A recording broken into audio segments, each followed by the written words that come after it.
Everyone, welcome back to my channel.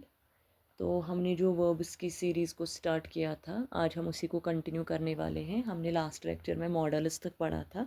अभी इसमें आज हम मेन टाइप्स ऑफ वर्ब्स पढ़ेंगे जहाँ से आपके एग्ज़ाम में क्वेश्चंस आते हैं। यानी कि जैसे फॉरेस्ट वाले पेपर में आपके यहाँ से टाइप्स ऑफ वर्ब्स से 3 क्वेश्चंस आए थे। तो हम इन्हीं टाइप्स ऑफ वर्ब्स को पढ़ेंगे। वर्ब्स से आपका और एक लेक्चर आएगा जो हमारा इंशाल्लाह एंडिंग लेक्चर होगा, तो उसी के साथ आपके वर्ब्स का टॉपिक कंप्लीट हो जाएगा। अभी तक हमने 6 लेक्चर्स ऑलरेडी इस पे दिए हैं एंड लास्ट लेक्चर में हमने मॉडल्स को पढ़ा था। तो आज हम टाइप्स ऑफ वर्ब्स पढ़ेंगे जो बाकी टाइप्स हैं, यानी कि जैसे हमने एक्टिव स्टेटिव वर्ब पढ़ा, रेगुलर इरेगुलर वर्ब्स पढ़ा। आज हम बाकी वर्ब्स पढ़ेंगे जो भी इसमें टाइप्स रहते हैं, यानी कि आज हम कंप्लीट करेंगे टाइप्स ऑफ वर्ब्स। कल और एक लेक्चर आएगा इसका, लास्ट लेक्चर, तो उसके साथ ही कंप्लीट हो जाएगा। ठीक, तो इसमें पहले है मेन टाइप्स ऑफ वर्ब्स जिनको हम फंक्शनल वर्ब्स भी कहते हैं। फंक्शनल वर्ब्स में कौन कौन सा है?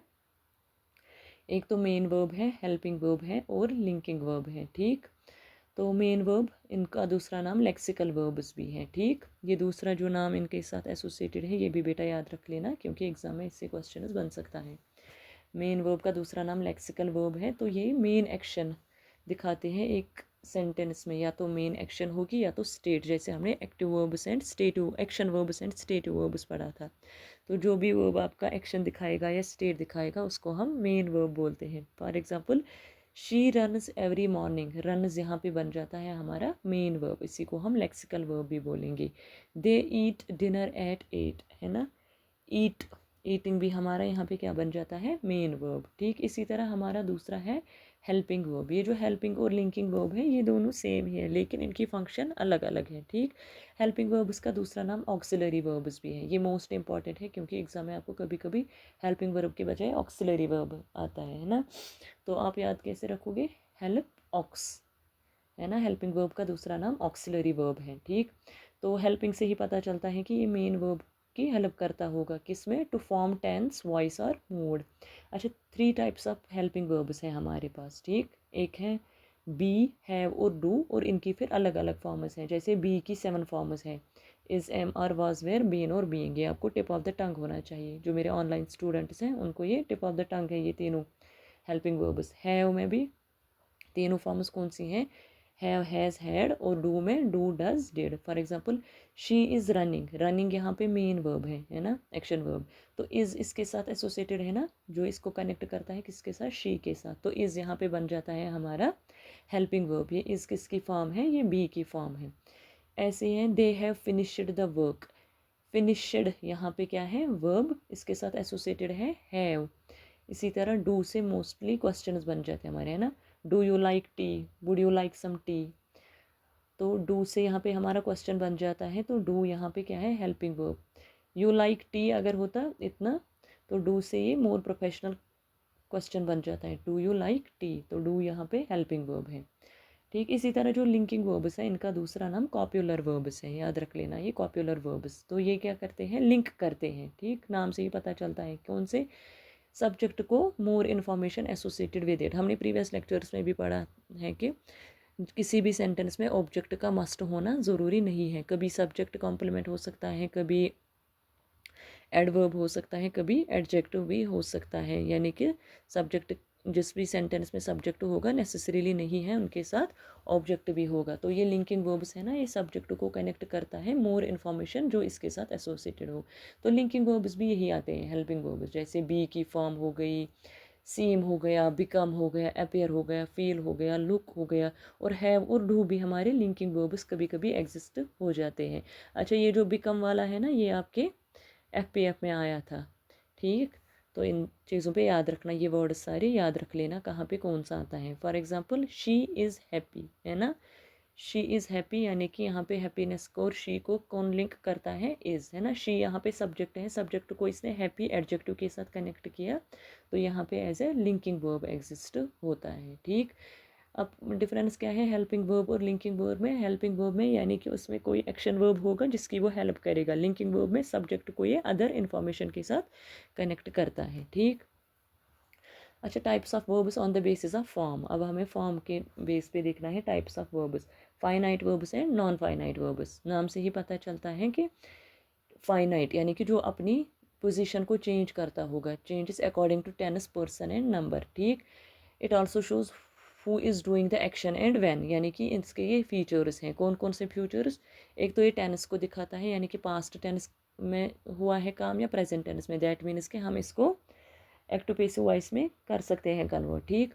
अच्छा, जैसे ही सब्जेक्ट चेंज होता है वैसे फाइनाइट वर्ब भी चेंज होता है। फॉर एग्जांपल, अगर सब्जेक्ट होगा सिंगुलर तो हमारा वर्ब भी सिंगुलर फॉर्म में होगा, है ना। फॉर एग्जांपल यहाँ पे दी है मैंने शी प्लेज, शी यहाँ पे सब्जेक्ट, प्लेज यहाँ पे क्या है, वर्ब।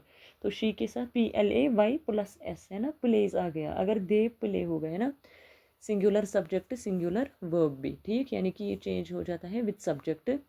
अच्छा, ये सेंटेंस में जो फाइनाइट वर्ब है ये हमारे सेंटेंस में एज ए मेन वर्ब, यानी कि मेन वर्ब ये एग्जिस्ट हो सकता है। जैसे यहाँ पे शी प्लेज है ना, प्ले, यहाँ पे शी प्लेज फुटबॉल, प्ले यहाँ पे क्या है, मेन सब्जेक्ट है, मेन वर्ब है। For example he played yesterday, यहाँ पे क्या हो गया, played as a action verb, और यहाँ पे प्लेड क्या है हमारा, फाइनाइट वर्ब, क्योंकि ये टेंस में चेंज होता है। फॉर एग्जांपल ED ऐड करेंगे तो पास्ट की फॉर्म में आएगा, S ऐड करेंगे तो प्रेजेंट की फॉर्म में आएगा, यानी कि ये चेंज करता है अपना सब्जेक्ट, अपना वर्ब ये चेंज करता है, अपनी पोजीशन को चेंज कर लेता है, ठीक। तो इसी तरह है दूसरा हमारा नॉन फाइनाइट वर्ब। जैसे फाइनाइट वर्ब में था ये अपनी पोजीशन को चेंज करता था, नॉन फाइनाइट वर्ब बस अपनी पोजीशन को चेंज नहीं करता था। It can't be the main verb alone, ठीक। जैसे वो मेन वर्ब हो सकता था, यहाँ पे नहीं होगा। अच्छा, सब्जेक्ट के साथ ये चेंज नहीं होता है और इसमें टेंस नहीं दिखाता है, तो ये इसका मतलब है कि ये क्या होगा, इसमें एक्टिव पैसिव कन्वर्जन नहीं होगा। For example she likes to dance, ठीक, इसमें पैसिव नहीं बनेगा, dance is liked by her, तो she likes to dance. I saw him running, है ना, तो इसमें नॉन फाइनाइट वर्ब्स यानी कि ये अपनी पोजीशन को चेंज नहीं कर सकते हैं, ठीक। अच्छा, जैसे यूनिवर्सल ट्रूथ्स हैं आपके, वो भी non finite verbs. For example honesty is the best policy, ये सब हम आगे जाके पढ़ेंगे टेंसेस में। यहाँ पे इतना याद रखो, फाइनाइट में चेंज हो जाता है वर्ब, नॉन फाइनाइट में नहीं होता है। अच्छा, ये जो नॉन फाइनाइट वर्ब है ना, ये 3 टाइप्स का है फर्दर, इन्फिनिटिव, जेर्यूंड एंड पार्टिसिपल, ठीक। तो ये जो इन्फिनिटिव है ना, ये किस फॉर्म में होता है पहले ही हमें पता है, ये अपनी पोजीशन चेंज नहीं करेगा, और ये किस में होगा, ये वर्ब की फर्स्ट फॉर्म में होगा, यूजुअली इन नाउन फॉर्म, यानी कि नाउन के साथ क्या होगा, वर्ब की first form. For example to read is good, है ना, रीड क्या है, नाउन यहाँ पे, और वर्ब क्या क्या है यहाँ पे, अच्छा रीड यहाँ पे वर्ब है, तो यहाँ पे नाउन है ना, टू रीड इज़ गुड, यानी कि टू प्लस वर्ब की फर्स्ट फॉर्म, ठीक। इन्फिनिटिव में हमें याद रखना है क्या होता है, एक तो ये यूजुअली नाउन फॉर्म में होता है और इसका स्ट्रक्चर कैसा बन जाता है, टू प्लस वर्ब की फर्स्ट फॉर्म, ठीक। दूसरा है हमारा बेयर इन्फिनिटिव, पता नहीं है आपके एग्जाम में आता है कि नहीं आता है, SSC के एग्जाम में ऐसे क्वेश्चन आते हैं, फिर भी आप ध्यान रख लेना। तो यहाँ पे टू नहीं आता है, जैसे आपके नॉन फाइनाइट इन्फिनिटिव में आता था टू, यहाँ पे bare infinitive, bare means without, है ना, जैसे हम बेयर फुटेड कहते हैं कभी, बेयर यानी कि विदाउट टू। ये कहाँ पे यूज़ होते हैं, हमारे मॉडल्स में, यानी कि मॉडल्स के बाद हम टू का यूज़ नहीं करते हैं। She can sing, you must work, हमेशा याद रखना जहाँ पे भी आपका मॉडल आएगा वहाँ पे आपका टू नहीं आएगा, क्यों, क्योंकि उस टाइम बेयर इन्फिनिटिव बन जाता है। अच्छा, थर्ड है हमारा सुपलेट इन्फिनिटिव, ये एक एडवांस्ड यूज़ है, ठीक। इतना डीप आपके SSB में नहीं पूछते हैं, फिर भी आप यहाँ पे ध्यान रख लेना। तो सुपलेट इन्फिनिटिव में क्या है, सुपलेट से पता चलता है कहाँ पे, वर्ड के, यानी कि सेंटेंस को सुपलेट करना है तो बिटवीन आ जाएगा, ठीक। When something comes between to and verb, ठीक। She decides to quickly finish her work, आ गया ना सेंटेंस के। फॉर एग्जांपल अगर हम इस सेंटेंस को ब्रेक करेंगे, शी डिसाइड्स, फिर finish her work, quickly finish her work, तो इन दोनों को किसने जोड़ लिया, टू ने, है ना। तो सुपलेट इन्फिनिटिव में क्या याद रखना है कि सुपलेट में, यानी कि जहाँ पे अगर हम सेंटेंस को सुपलेट करेंगे, डिवाइड करेंगे, तो इन बिटवीन आ जाएगा कहीं पे टू के फॉर्म, ठीक।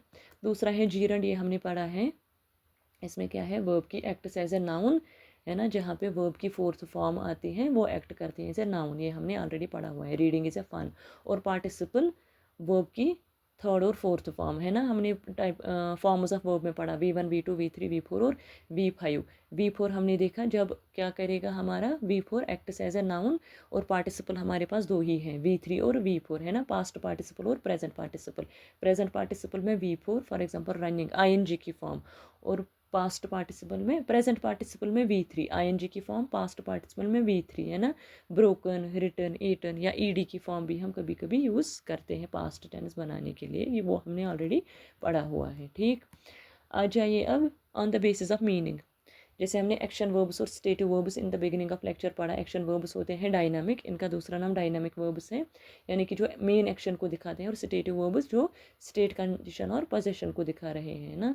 इनकोएटिव वर्ब्स आपके एग्जाम में FPF में एज इट इज़ यही आया था, और एग्जाम्पल भी यही आई थी। ये मेरे स्टूडेंट्स ने ऑलरेडी ऑनलाइन लेक्चर्स में पढ़ा था।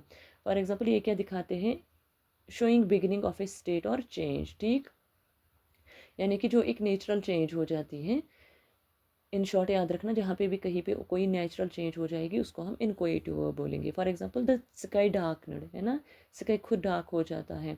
फॉर एग्जांपल डोर का ओपन हो जाना with the help of wind, door opened because of strong wind, और window closed because of strong wind. तो ये सब नेचुरल चेंजेस है ना, ये आपके इनकोएटिव वर्ब्स में आएंगे। और causative verbs as the name suggest, जहाँ पे कोई कॉज होगा, जैसे हम बोलते हैं ना कॉज एंड इफेक्ट। अगर कोई पर्सन रो रहा है तो उसके भी पीछे कोई काज होगा। फॉर एग्जांपल मैंने किसी को थप्पड़ मारा है, उसके पीछे भी कोई काज होगा, तभी इफेक्ट क्या हो गया कि मैंने उसको थप्पड़ मारा है। तो कॉज एंड इफेक्ट, यानी कि कहीं पे कोई कॉज होगा किसी चीज़ के लिए, यानी कि कोई चीज़ कर लेना जिसका फिर कुछ इफेक्ट होगा। इसमें जैसे वर्ड्स हमारे यूज़ होते हैं make, have, let go. For example she made him cry, जहाँ पे आप ये वर्ड्स देखोगे make, have, let go, made, ये सब आपके कॉजेटिव वर्ब्स होंगे, जहाँ पे कोई एक्शन को कॉज किया जाता है, किसी चीज़ को कोई कॉज किया जाता है। ठीक, अच्छा, और हमारे पास है और एडवांस्ड मॉडल मल्टीवर्ड वर्ब्स। ठीक, ये वर्ब्स क्या है, मल्टीवर्ड्स, यानी कि जब हम वर्ब को किसी प्रिपोजिशन और एडवर्ब के साथ कनेक्ट करते हैं। ठीक, तो इसमें क्या क्या है, phrasal verb, prepositional verb, phrasal prepositional verb, reflexive verb और रेसिप्रोकल वर्ब।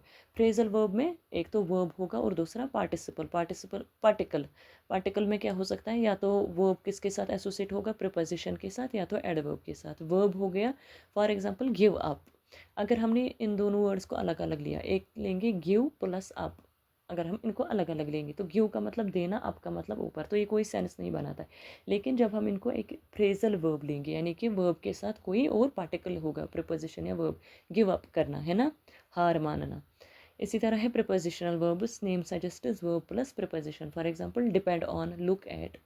और है थर्ड वाला फ्रेजल प्रीपोजिशनल वर्ब, यानी कि इसमें वर्ब भी होगा, प्रीपोजिशन होगा और एडवर्ब भी होगा, यानी कि 3 वर्ड्स का कॉम्बिनेशन होगा। Look forward to. फोर्थ है रिफ्लेक्सिव, ये हमने ऑलरेडी पढ़ा है, रिफ्लेक्सिव वर्ब्स, है ना, सेल्फ वाले। तो used verbs using reflexive pronoun. और रेसिप्रोकल भी हमने पढ़ा है, ईच अदर और वन अनदर वाला case, action done by two people mutually, जिसको हम आम भाषा में सिंक्रोनाइजेशन कहते हैं। For example they help each other, ये हमारा रेसिप्रोकल वर्ब बन जाता है। तो ये आज सीरीज़ कंप्लीट किया है, इसके बाद हम इंशाल्लाह टेंसेस को उठा लेंगे। तो सी यू इन नेक्स्ट लेक्चर इंशाल्लाह। अल्लाह हाफिज़।